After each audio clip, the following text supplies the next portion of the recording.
Alors, ceci est une toute petite introduction au langage Prolog. J'utilise ici SWI Prolog. Et vous allez trouver aussi un ensemble de tutoriels sur Internet. Celui-ci est assez bien fait. C'est learnprolognow.org, de laquelle sont inspirés certains de mes exemples. Mais la plupart des exemples que je vais utiliser, ce sont ceux que j'ai déjà utilisés dans le cours d'aujourd'hui. Alors, ce qu'il faut savoir déjà en Prolog, c'est que vous avez dans le système votre ensemble de faits, votre ensemble de règles qui constituent donc votre base de connaissances. Et vous pouvez donc faire aussi des requêtes, des queries. La syntaxe du langage est assez simple. Vous avez des atomes qui sont des chaînes de caractères débutant par une minuscule et qui sont composées de lettres, de chiffres et de symboles. Et en fait, toute chaîne aussi entre simples guillemets va être considérée par Prolog comme un atome. Donc, c'est en fait une espèce de constante. Les variables sont des chaînes de caractères débutant par une majuscule ou encore un caractère de soulignement et sont aussi composées de lettres, de chiffres et de symboles. Une règle est composée d'un conséquent suivi de 2 points tirets, suivi d'une liste d'antécédents qui sont tous séparés par des virgules qui représentent en fait le « et » logique, et toutes les règles se terminent par un point. Les faits sont également de la même forme. Vous avez l'expression du fait qui se termine aussi toujours par un point. Alors, on va commencer par notre exemple avec notre Colonel West. Alors, cette règle que nous avons écrite en logique du premier ordre avec des « et » logiques avec le conséquent sur la droite, maintenant se renverse et on renverse le tout. Donc, toutes les variables sont maintenant en majuscules, comme vous pouvez le constater. Et la règle elle-même se termine par un point. Alors, on va voir qu'est-ce que ça donne maintenant en Prolog. Alors, nous voici dans l'environnement de Prolog, SWI Prolog. Dans un fichier, donc en faisant évidemment File New, j'ai créé un ensemble de règles et un ensemble de faits qui ont à peu près tous la même syntaxe, comme vous pouvez le constater. Dans le cas des règles, donc, on a le 2 points tirés qui séparent le conséquent de la suite d'antécédents, tous liés par des « et ». Donc, j'ai reproduit notre exemple avec notre Colonel West. Et évidemment, si je demande à Prolog si M1 est un missile, donc rappelez-vous, tout ce qui est en minuscule, ce sont des atomes, des constantes. Et tout ce qui est en majuscule, ce sont des variables.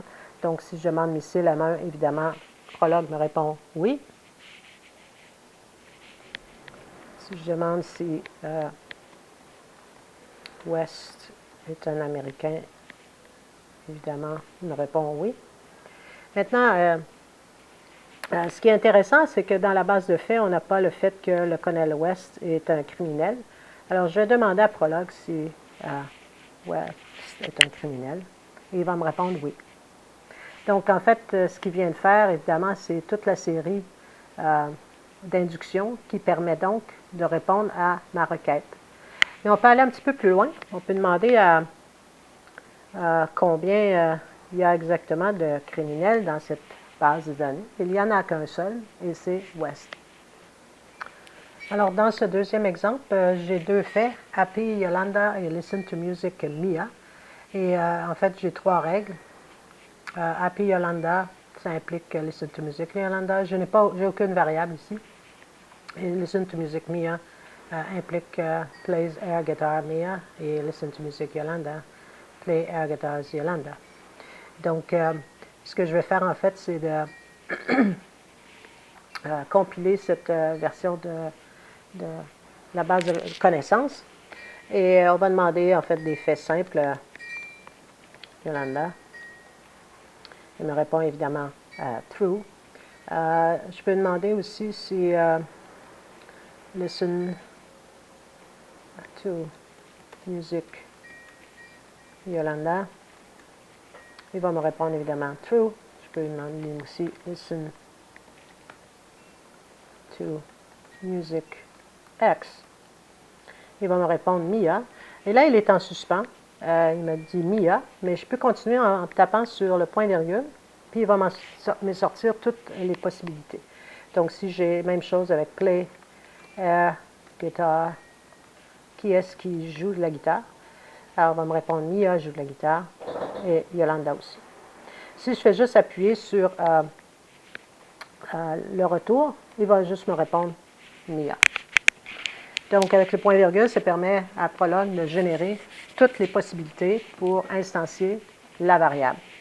Alors, en fait, ce qu'on se rend compte assez vite ici, c'est que on pourrait rendre ces règles, évidemment, beaucoup plus génériques en remplaçant les deux règles qu'on trouve ici à propos de Play Air Guitars par simplement des variables. Donc, je vous invite à le faire. Donc, éliminer une des deux règles et remplacer Play Air Guitar au lieu de Mia, mettre un grand X et Listen to Music avec un grand X et vous aurez en fait les mêmes résultats. Donc, nous revoici dans l'environnement Prolog pour essayer un dernier exemple, donc, qui concerne les écrivains de science-fiction. Nous avons donc trois règles. Ce sont les trois règles que j'ai présentées dans les diapositives durant le cours.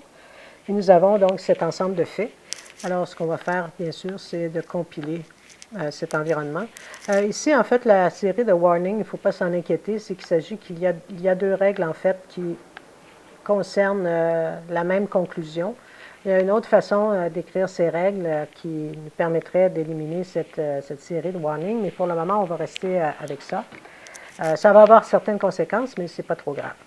Donc, c'est déjà compilé. Donc, on peut commencer à demander certaines questions. On peut évidemment demander des questions très simples. Est-ce que Ubik est un livre? Mais comme c'est déjà dans la base de connaissances, il va nous répondre évidemment true.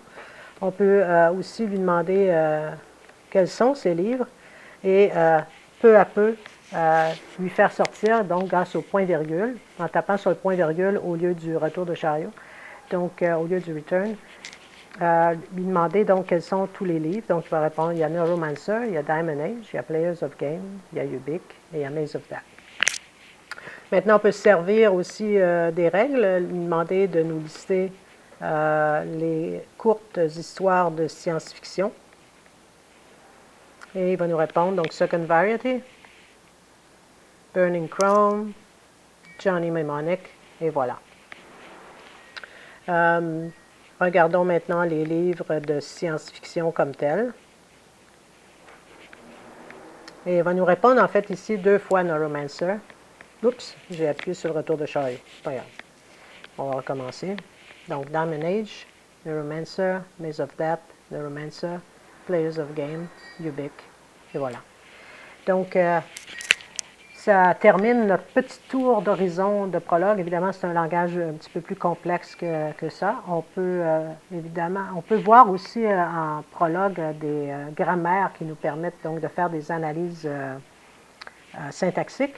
Mais pour l'instant, on va en rester à des règles de déduction simples, donc des faits et des règles qui composent donc la base de connaissances de notre système de raisonnement.